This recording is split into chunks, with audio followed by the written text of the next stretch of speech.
ඔන්න ඉතින් යාළුවෝ කට්ටිය සෙට් වෙලා ඉන්නේ රජ වැඩක් කරන්න. තේනවනේ කට්ටිය සැහැල්ලුවෙන් ලකලෑස්ති වෙන විදිය. අපි බලමු මෙයාලා මොකද්ද කරන්න යන්නේ කියලා.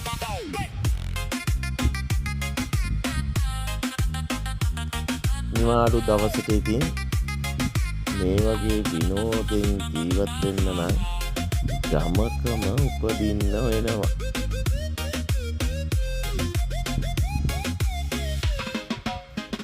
අපි ඉතින් දවසේ පොඩි වැහිබර කාලගුණ තත්ත්වයකුත් තියෙනවා. අපි හිතුවා මාළු අල්ලන්න. යාළුවෙකුගෙන් දැලපුත් ඉල්ලගෙන නිවාඩු පාඩුවේ අපි ඉතින් දැල වට කරා මාළු අල්ලන්න.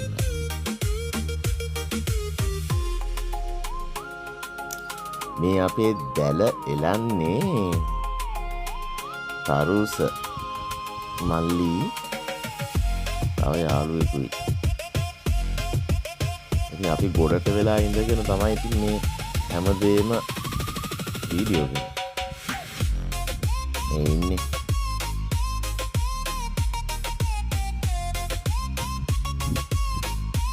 දැන් ඉතින් මොන වට කරලා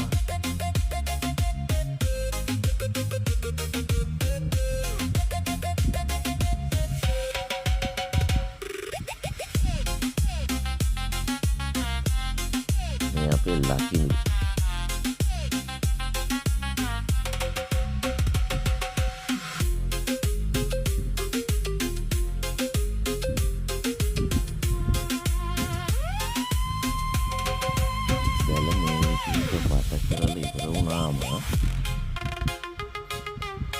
මේ පෙඳ පාසි අතේ ඉන්න මාළු ටික අපි දැලට එලවන්න.